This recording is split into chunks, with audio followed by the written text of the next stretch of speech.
শুভ সন্ধ্যা। উপস্থিত দর্শক গুরুজনদের সাদর অভিনন্দন। 1897 সাল উত্তর কলকাতার শোভাবাজার রাজবাড়ির প্রাঙ্গণে সেদিন মহা উৎসব।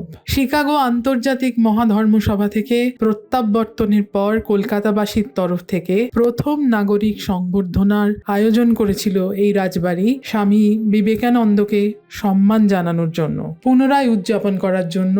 এই দিনের 130 বছরে আবার সেই শোভাবাজার রাজবাড়ির মানুষেরাই বিশেষ করে এই দিনটিকে আমাদের সামনে নিয়ে এলেন। আমি হয়ে রইলাম সেই দিনের সাক্ষী। শোভাবাজার রাজবাড়িতে যখন পা দিলাম, মনটা কেমন করে উঠল। মনে হলো কত পুরনো অতীত, কলকাতার কত ইতিহাস, কত সংস্কৃতি, কত সমাজের নানা উজ্জ্বল মুখ এখানে পা রেখেছেন। আর আজ 28শে ফেব্রুয়ারি 2026 আমিও সেখানে পা রাখলাম। আমার কাজ ছিল সম্পূর্ণ আলাদা। পুরো অনুষ্ঠানটিকে গেঁথে গেঁথে চলা, সূত্র ধরে নানা কথা বলা এবং নতুন করে স্বামী বিবেকানন্দকে আবিষ্কার করা। এই মানুষ, এই ব্যক্তি এমনই একজন মহাপুরুষ যাকে দিনে দিনে নতুন করে আবিষ্কার করা যেতে পারে। মহারাজ বেদ ও স্বরূপানন্দর কথায় আমরা আবার আলোকিত হলাম। আমরা মনে করলাম, আমরা শুনলাম, আমরা মনের ভিতরে নিলাম যে বিবেকানন্দ যেখানে বলছেন দেশবাসীর উদ্দেশ্যে, নাগরিকদের উদ্দেশ্যে, তোমরা জেগে ওঠো,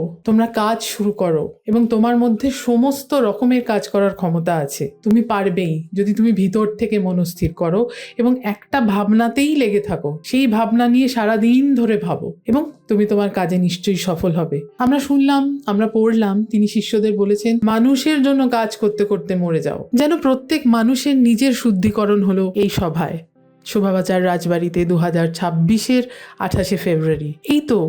এই চেয়ারেই বসেছিলেন বিবেকানন্দ। আজ সেখানেই তার মূর্তি স্থাপন করে শোভাবাজার রাজবাড়ি মাল্যদানের বিশেষ ব্যবস্থা করলেন। এক দিগ্বিজয়ী প্রত্যাবর্তন। শহর সেদিন যেভাবে দেখেছিল, আজও ঠিক সেইভাবেই গানে, কবিতায়, কথায়, সংবর্ধনায়, আলোতে, আলাপে দেখা হলো। সংযোজনার কাজ ছেড়ে যখন রাতে বাড়ি ফিরছি, মনের মধ্যে গেঁথে রইলেন স্বামী বেদস্বরূপানন্দ, শোভাবাজার রাজবাড়ির সদস্য এবং অবশ্যই স্বামী বিবেকানন্দ। স্বামীজির সেই আলোকোজ্জ্বল সভায় উপস্থিত ছিলেন রাধা গোবিন্দ কর, আরজি কর, শোভাবাজার রাজবাড়ি এবং বিবেকানন্দ। কোথাও যেন একটা সূত্র গেঁথে গেঁথে চলেছে ইতিহাস। আমি অনুরোধ করবো আরজি করের প্রিন্সিপাল মানস বন্দ্যোপাধ্যায়কে কিছু বলার জন্য। নমো শ্রী জ্যোতিরাজায় বিবেকানন্দ সুরায়। শিকাগো ধর্মসভা থেকে কলকাতায় ফিরে প্রথম শোভাবাজার রাজবাড়িতে নাগরিক সংবর্ধনায় সম্মানিত হন স্বামী বিবেকানন্দ। তিনি বলছেন, হে কলিকাতাবাসী, আমার ভাতৃগণ, তোমরা আমার প্রতি যে অনুগ্রহ প্রদর্শন করিয়াছ, সেজন্য তোমাদের নিকট কৃতজ্ঞতা প্রকাশ করা আমার পক্ষে অসাধ্য, অথবা তোমাদিগকে ধন্যবাদ দেওয়া বাহুল্য মাত্র। কেননা তোমরা আমার ভাই নাটোরের মহারাজা জগদীন্দ্রনাথ রায়, শ্রী নরেন্দ্রনাথ মিত্র, পণ্ডিত রমেন্দ্র সুন্দর ত্রিবেদী প্রমুখ, যে রাজপরিবারের ইতিহাস কলকাতার কানায় কানায় গেঁথেছে।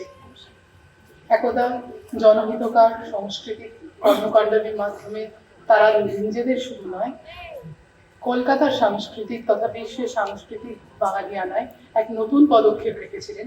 সেই পরিবারের সদস্যদের মঞ্চে আহ্বান করতে চাই। আমাকে ভাষণ দিতে বলেছেন, কিন্তু মঞ্চে যারা বসে আছেন, শ্রদ্ধেয় স্বামীজি বসে আছেন, মহারাজ বসে আছেন। করতালি কোথায় গেল? আমি একটু আগে স্বামীজি মহারাজের কাছে শুনছিলাম, উনি বলছিলেন আমি ওভার ইয়ার করছিলাম। সে সময় মাইকও ছিল না, মিডিয়াও ছিল না। মানুষ কানে শুনেছেন স্বামীজির কথা, স্বামীজির বাণী, যা আজও লোকমুখে প্রচারিত এবং কানে শুনে মনে থেকে গেছে।